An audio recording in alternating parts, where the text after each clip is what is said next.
Good morning, class Earth. Again, I am KN Mishra. Welcome all of you in online classes of science. Students, we are studying uh, about our Earth today. Before this, we have studied about many more planets like Venus. We have studied in yesterday video. About Mercury, we have studied. Now, today I am going to discuss with you about the Earth.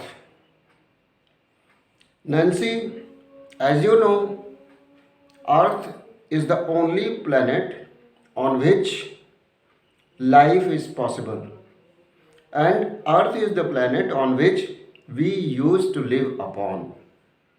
Okay, so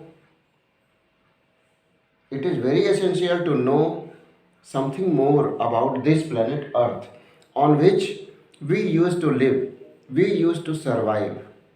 कुछ तो reason होगा जिसकी वजह से अर्थ पे life possible है। वो कौन से रीजन हैं प्रतिभा, वो कौन से रीजन हैं आयुष, हम जानते हैं थोड़ा सा। साइज में अर्थ फिफ्थ लार्जेस्ट प्लैनेट है। साइज के अकॉर्डिंग अगर देखा जाए तो फिफ्थ लार्जेस्ट प्लैनेट आता है अर्थ, पहली बात। दूसरा जो पॉजिटिव पॉइंट है वो ये है कि अर्थ पे प्लेंटी ऑफ वाटर प्रेजेंट है और ऑक्सीजन प्रेजेंट है। इसी वाटर और ऑक्सीजन के प्रेजेंट होने की वजह से अर्थ पे लाइफ पॉसिबल है।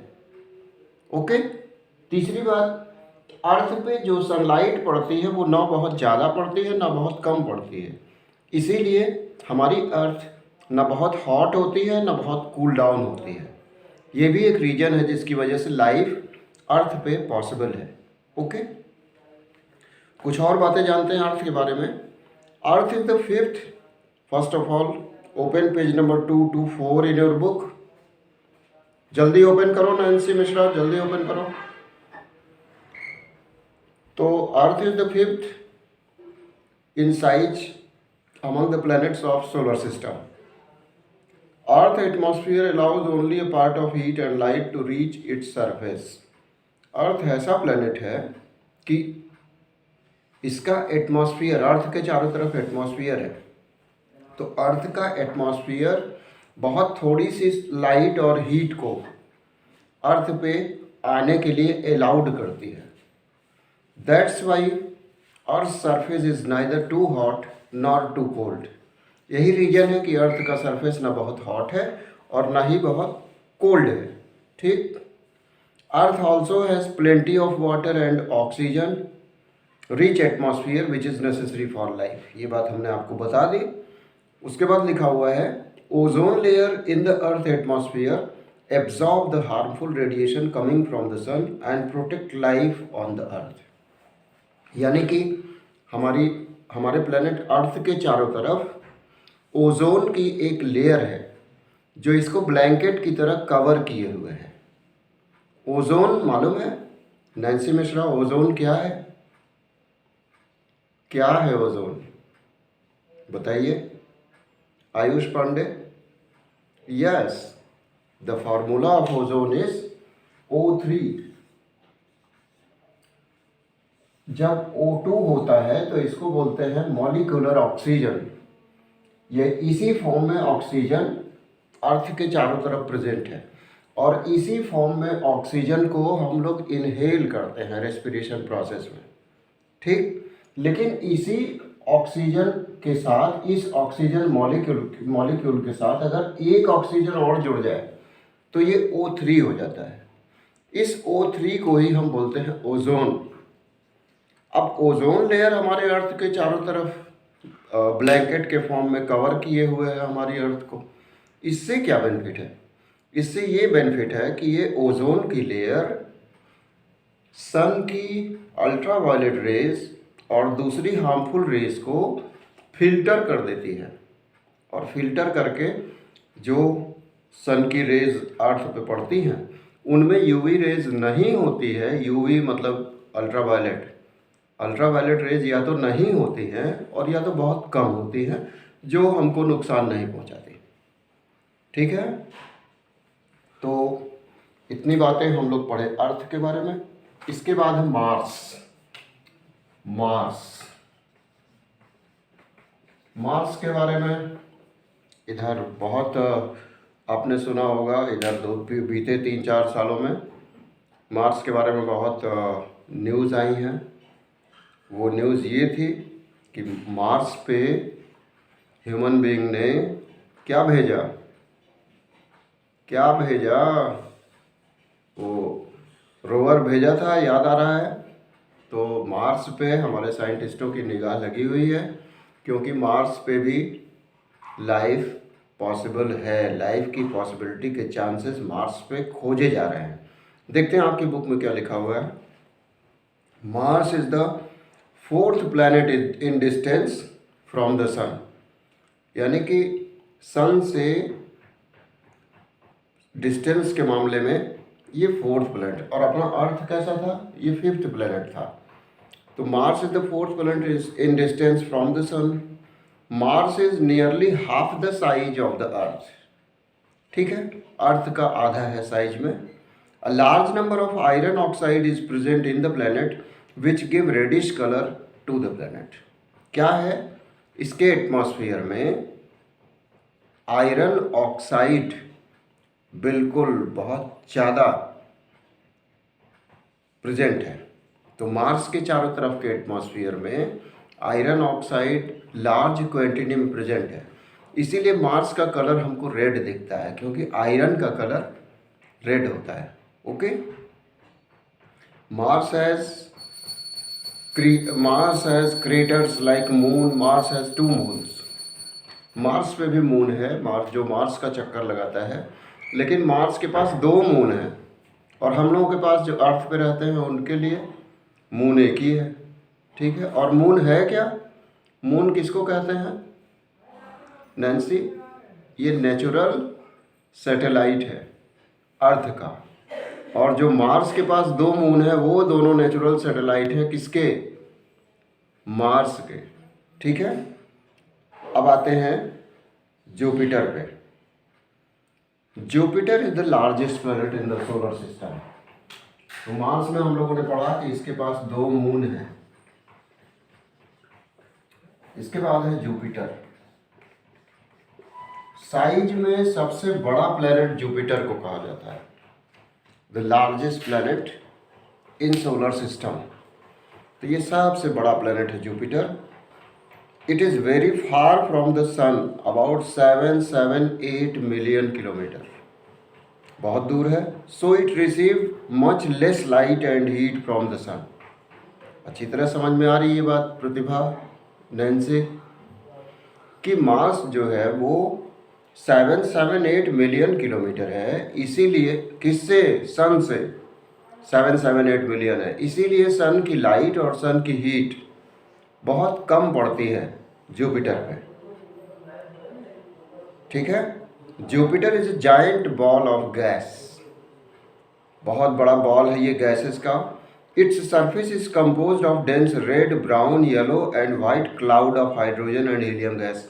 हाइड्रोजन और हीलियम गैस इस पर बहुत अधिक प्रेजेंट है, और वो किस कलर की है, brown, yellow, white, red colour की गैसेज हैं, ठीक है। The most distinguishable feature of the Jupiter is great red spot. क्या है जुपिटर पे, ग्रेट रेड स्पॉट है। जुपिटर है 39 मून्स। अब लो प्रतिभा, अब क्या होगा, जुपिटर के पास तो 39 मून है। अभी तो हम लोग 2 पढ़ रहे थे यहाँ पे कि मार्स के पास डबल मून है, हम लोगों के पास एक ही मून है। तो चंदा मामा 1 है, अर्थ के पास 2 हैं, मार्स के पास यानी मंगल के पास, और 39 हैं किसके पास, जुपिटर के पास 39 मून है। इन 39 मून को भी हम नेचुरल सैटेलाइट कहेंगे, ठीक है। एंड फेंट रिंग अराउंड इट, जुपिटर के पास एक फेंट रिंग भी है। और अब आते हैं हम सैटर्न पे। सभी ने इसका भी नाम सुना होगा, सैटर्न का। सैटर्न बाकी प्लैनेट से सैटर्न बिल्कुल अलग दिखता है क्योंकि सैटर्न के चारों तरफ एक रिंग होती है। ठीक है। Saturn is second biggest planet in the solar system. ठीक है, सेकेंड बिगेस्ट प्लैनेट है। It is smaller in size, mass and composition to the Jupiter, but it is cooler than the Jupiter. यानी कि ये मास में, साइज में, composition में Jupiter जितना ही है, लेकिन जुपिटर के कंपैरिजन में ये ज़्यादा कोल्ड है। ठीक है। It is about 700 times bigger than the Earth. Earth से 700 टाइम्स बिगर है ये। कौन? Saturn. 700 times bigger. Saturn has the most visible and beautiful 7 rings that encircle the planet. 7 rings हैं इसके चारों तरफ जो इसको कवर करती हैं। इसीलिए ये प्लैनेट, सैटर्न प्लैनेट, बाकी सारे प्लैनेट से बिल्कुल अलग दिखता है। Okay. These rings are made of ice particles that travel around the planet. Saturn is a giant ball of gas with no solid surface. Gas का बहुत बड़ा बॉल है ये, इस पे सॉलिड सरफेस नहीं है। ठीक है। Now it has about 30 moons. और कितने मून्स हैं सैटर्न के? 30 मून्स हैं, यानी कि नेचुरल सैटेलाइट इसके पास 30 हैं। Okay. Now come to Uranus. Uranus is the third largest planet in the solar system. Its diameter is less than half of the Earth. Earth के हाफ से भी कम इसका डायमीटर है यूरेनस का। Uranus is a giant ball of gas and liquid made up of hydrogen and methane gas which give it a greenish appearance when seen through a telescope. Its 21 moon have been discovered so far. 21 moon अभी तक discover हुए हैं Uranus के। हो सकता है कुछ और मून हो। और दूसरी बात, जो यूरेनस है वो हमको ग्रीन कलर का दिखता है। क्यों ग्रीन कलर का दिखता है? क्योंकि ये भी एक जायंट बॉल है गैसेस का और लिक्विड का, और जो गैसेज यहाँ पे प्रेजेंट हैं वो हाइड्रोजन और मीथेन है। मीथेन के बारे में हमने बताया है आपको। किस चैप्टर में बताया है? याद करिए, किस चैप्टर में बताया है मीथेन के बारे में? हम लोग मीथेन के बारे में पढ़े हैं कि ये एनारोबिक बैक्टीरिया मीथेन बनाते हैं और मीथेन इन्फ्लेमेबल गैस है, हमारे किचन में यूज़ कर सकते हैं इसको। ठीक है। 21 मून है इसके पास, यूरेनस के पास। उसके बाद लिखा हुआ है नेपच्यून के बारे में। Neptune is the 8th planet from the sun, यानी कि सन से देखा जाए तो ये 8वां प्लैनेट है। Neptune also has several ring of ice particle around it. बहुत सारे रिंग्स हैं इसके चारों तरफ। इसके अलावा Neptune consist of helium and hydrogen. Helium hydrogen इसके पास भी है, नेपच्यून के पास। मतलब सराउंडिंग में इसके हीलियम और हाइड्रोजन है। It is surrounded by thick layer of cloud. बहुत थिक लेयर है क्लाउड की। The outer layer of Neptune contain large number of methane which absorb red light giving Neptune deep blue colour. Okay. Neptune has 8 moons. और सबसे नीचे लिखा हुआ है Pluto के बारे में, जिसको द्वार्फ प्लैनेट कहा गया है अकॉर्डिंग टू अ न्यू। अब प्लूटो नहीं है सोलर सिस्टम में। सोलर फैमिली से इसको बाहर किया गया है क्योंकि ये सबसे द्वार्फ प्लैनेट है, सबसे छोटा प्लैनेट है। According to a new definition, dwarf planets could not be considered as planet, but some astronomists do not agree to it. Pluto is farthest dwarf planet of the solar system as well as the smallest. यानी कि ये सन से सबसे ज़्यादा distance पे है, पहली बात। और दूसरी बात, जितने भी प्लैनेट्स हम जानते हैं उन सारे प्लैनेट्स में ये सबसे छोटा है साइज में, इसीलिए इसको द्वार्फ कहा गया। द्वार्फ का मतलब क्या होता है? द्वार्फ का मतलब, नैन्सी मिश्रा, छोटा, बौना। ठीक। तो Pluto is the, it takes 248 days, earth days, to orbit it. Pluto is the darkest and coldest dwarf planet. सबसे डार्क है और सबसे कोल्डेस्ट भी है।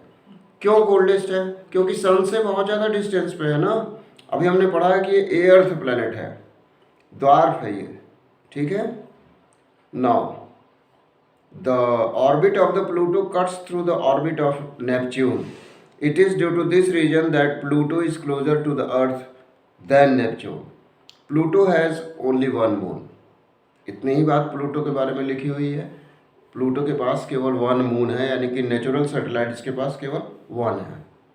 अब देखते हैं थोड़ा सा अदर सेलेस्टियल बॉडीज के बारे में।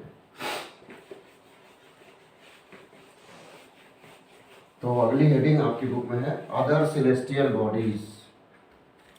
देखते हैं दूसरी सेलेस्टियल बॉडीज कौन कौन सी प्रेजेंट है। अदर सेलेस्टियल बॉडीज,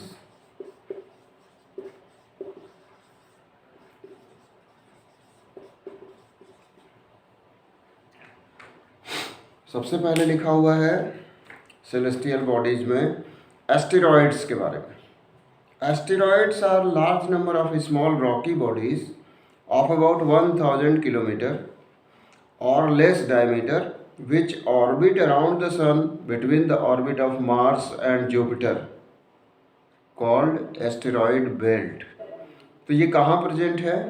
ये रॉकी बॉडीज हैं 1000 किलोमीटर या उसी के आसपास, अप्रॉक्सीमेटली 1000 किलोमीटर तक हैं, और ये मार्स और जुपिटर के बीच में क्या बनाती हैं? एस्टेरॉयड की बेल्ट बनाती हैं। तो अगर आपसे क्वेश्चन हम पूछें टेस्ट में कि एस्टेरॉयड बेल्ट कहाँ प्रेजेंट है, तो आपका आंसर क्या होगा? आपका आंसर होगा मार्स और जुपिटर के बीच में। ठीक है। इसके बाद लिखा है मीटियोर्स और मीटियोराइट्स के बारे में। तो meteors and asteroids consisting of small pieces of stones and metallic rocks which travel at high speed. When asteroids enter in Earth atmosphere, they get heated up due to air friction. Most of these burn up upon entering the Earth atmosphere and appeared as a streak of light in the sky. We call them as shooting stars or falling stars. इसका नाम जरूर आपने सुना होगा कि तारा टूट के गिरा ऊपर से, स्टार ब्रेक होकर के नीचे गिरा। ये सुना है ये वर्ड? तो वो स्टार नहीं गिरता है। वो कौन गिरता है? वो मीटियोर्स जो हैं, जब हमारे अर्थ के एटमॉस्फेयर में पहुंचते हैं तो वो जल जाते हैं। इस वजह से हमको लगता है कि ये फॉलिंग स्टार है। क्यों जल जाते हैं? क्यों जल जाते हैं? कुछ आइडिया है?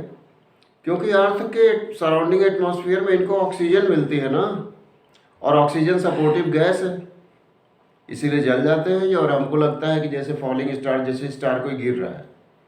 ठीक। These are called meteors. The remnants of meteors which reach earth are called meteorites. जो अर्थ पे पहुंचता है वो मेटियोराइट्स है। इसके बाद है कॉमेट्स के बारे में लिखा है थोड़ा सा। कॉमेट्स जानते हैं? Comets are ball of frozen gases. ठीक है। जमी हुई, फ्रीज की हुई गैसेस का एक बॉल है कॉमेट। उस फ्रोजन आइस, जो फ्रोजन गैसेस हैं, ये फ्रोजन गैसेस ही खाली नहीं होती हैं, इनके साथ डस्ट पार्टिकल्स भी होते हैं और रॉक्स भी होते हैं that follow a regular orbit around the sun. When a comet approaches the sun, it may develop a long tail. The tail of a comet always point away from the sun. The tail becomes longer as the comet comes closer to the sun. When comet enters into Earth atmosphere, it burns due to heat and friction in air. A burning comet produces shower, meteor or shooting stars.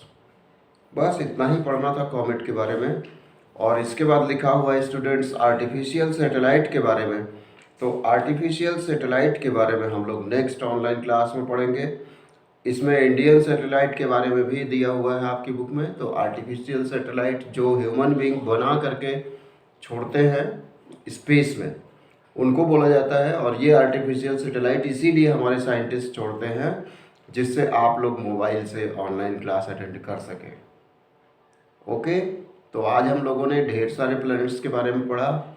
हम लोगों ने planets के natural satellite के बारे में पढ़ा, सबसे ज़्यादा मून किसके पास है, सबसे कम मून किसके पास है, इसके बारे में हम लोग पढ़े। कौन सा ऐसा प्लैनेट है जिसके चारों तरफ रिंग का फॉर्मेशन होता है। एक प्लैनेट तो ऐसा भी है जिसके पास 7 रिंग होते हैं।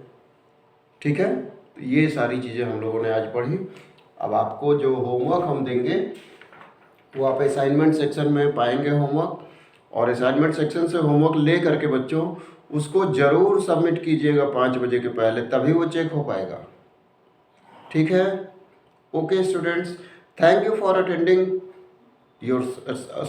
Science class with me. Stay home and be safe. Have a good day students.